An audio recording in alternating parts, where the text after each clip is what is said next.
Restaurant. Nasira ang aking tiyan.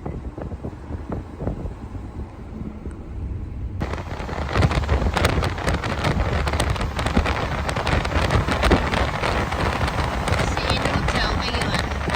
Hindi lang po sa namin Cine Hotel.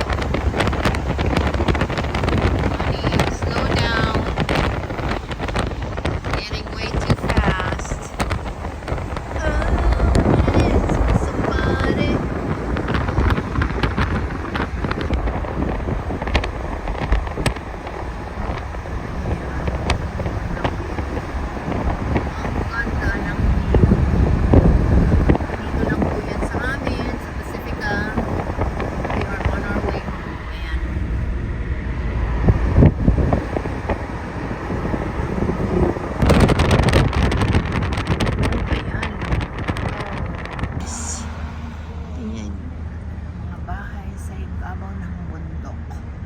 It's like Italy style.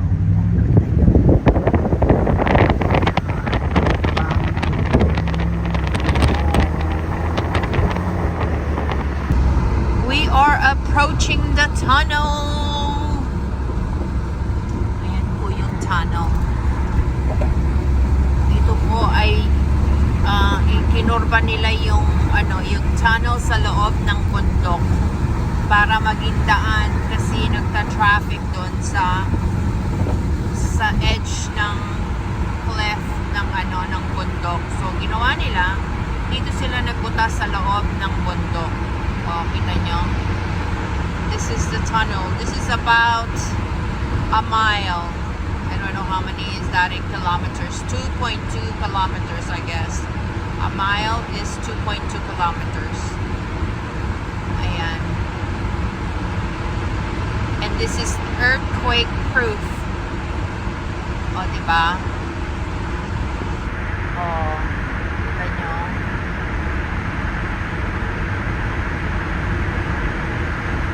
Then, paglabas mo, end of this tunnel, paglabas mo, you're in the Devil's Slide.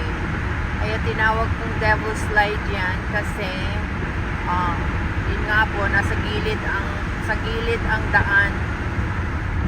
Ang daan po ay nasa gilid ng bundok. Ayan.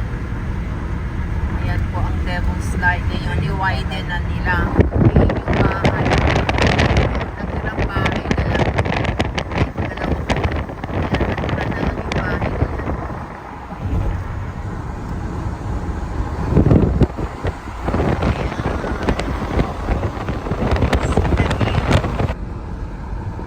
Bilis-bilis naman namin eh.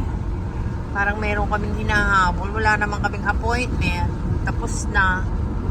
Oh, ayan po ang the Pacific Ocean. Right across the ocean is the Philippines.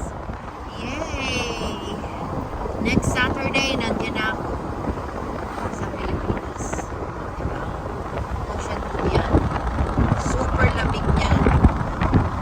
Pwede lang languyin. Lalanguyin na ng marami Pilipino dito sa Bay Area para magpunta ng Pilipinas.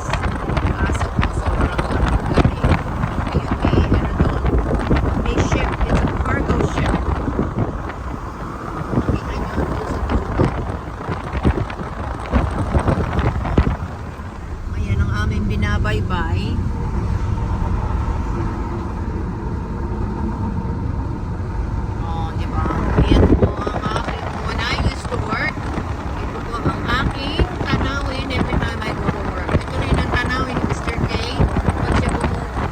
Pumapasok. Oh, diba? Sa left side, ito.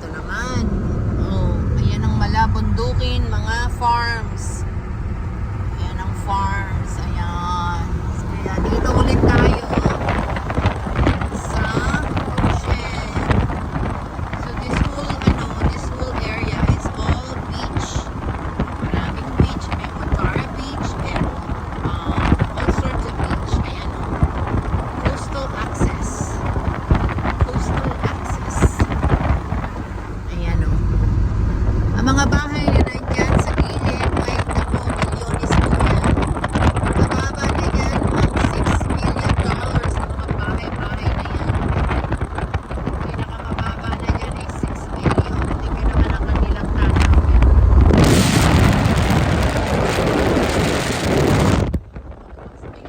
Cellphone ni Mrs. A, kaya dito na lang tayo. Ayan, mga milyones po yung mga bahay na yan. Kasi syempre, ang iyong view ay the Pacific Ocean. Kaya pag nag-tsunami, ay wala na. Wala ka nang ligtas.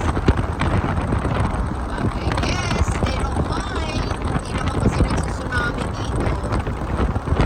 Unless na maliit lang yung tsunami, okay lang. Marami nag-evacuate kahit nag-tsunami or tumigol sa Russia. Ayan.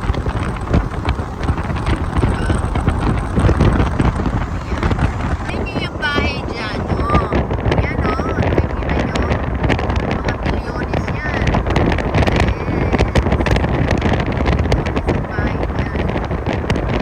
Akala nyo walang farms dito. Nasa farm area kami. Oh, ayan. Tingnan nyo, mga farm yan. Those are Brussels sprouts. Ayan. Brussels sprouts yan. Tapos may cauliflower ata. Hindi, ano yung isa, ni? Kanina dumaan tayo. Artichokes. But those are Brussels sprouts, guys. Masarap na ano yan, vegetable. They're small cabbage, but we call it Brussels sprouts. And then I guess dyan meron ding artichokes. Oh, farm area yan, oh. Kita nyo. Farm area yan. May airport din kami. Yan ang airport namin. Ayan. Airport dyan. Yan ang airport namin.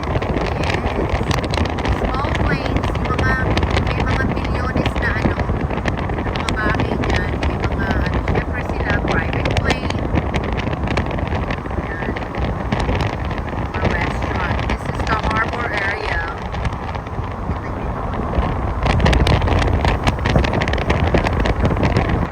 Ito ang aming harbor. The harbor. This is all the fishermen's that galing na nangingisda. Tapos dyan po binababa yung mga isda. Merong salmon, merong yellowfin. Ang isda nandyan. Carp. I don't know what's carp in Tagalog, but yes. May carp dyan.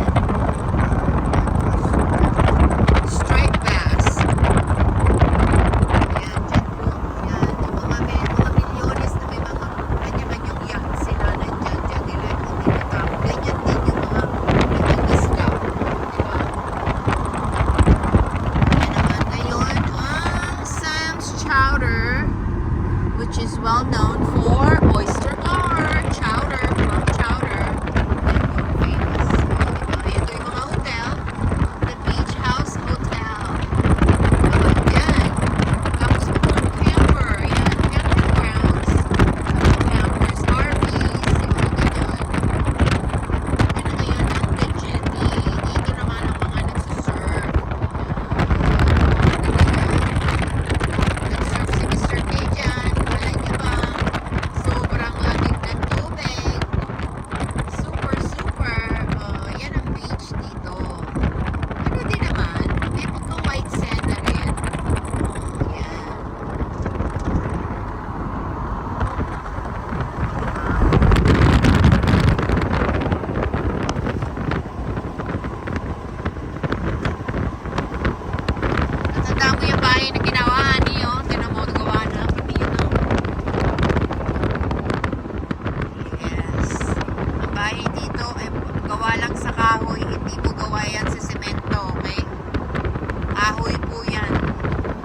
kahoy na maninipis lang. Tapos nilagyan lang ng siding. Tapos ang presyo, milyones. Ano ninyo? Mga milyones yan. Yung mga tinutuloyan namin, milyones ninyo. Na yun for sale na kotse para kay Rodel. Sabi ko, bumili siya ng kotse na second hand lang.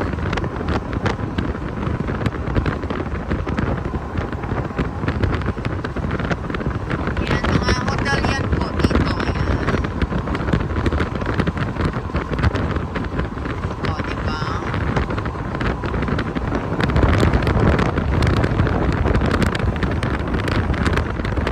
Beach pa rin yan. Nakakalaw nyo. Yun sa dulo. Mga beach yan.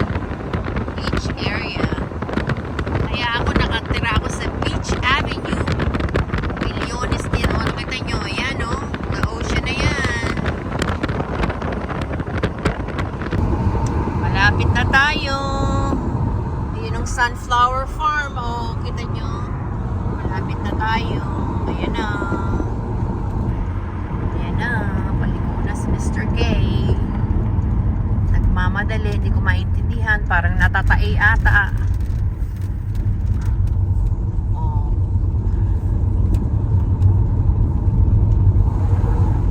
Tingnan, katulad nito sa bahay. O, tingnan, meron silang RV.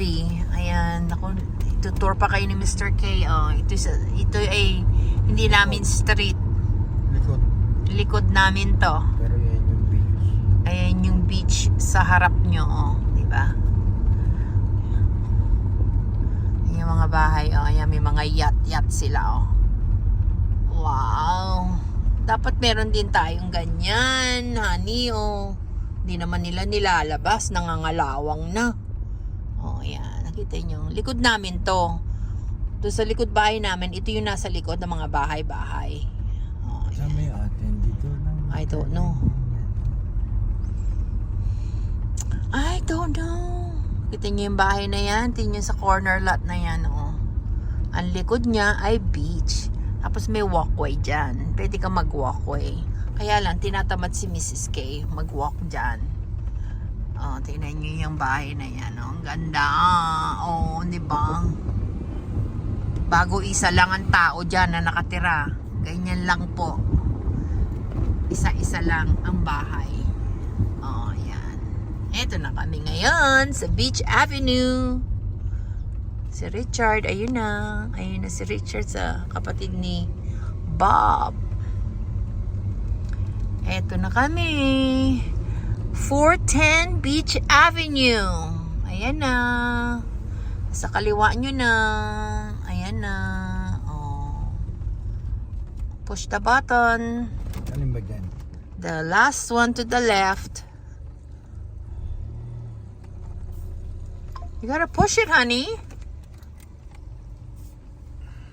Oh, diba?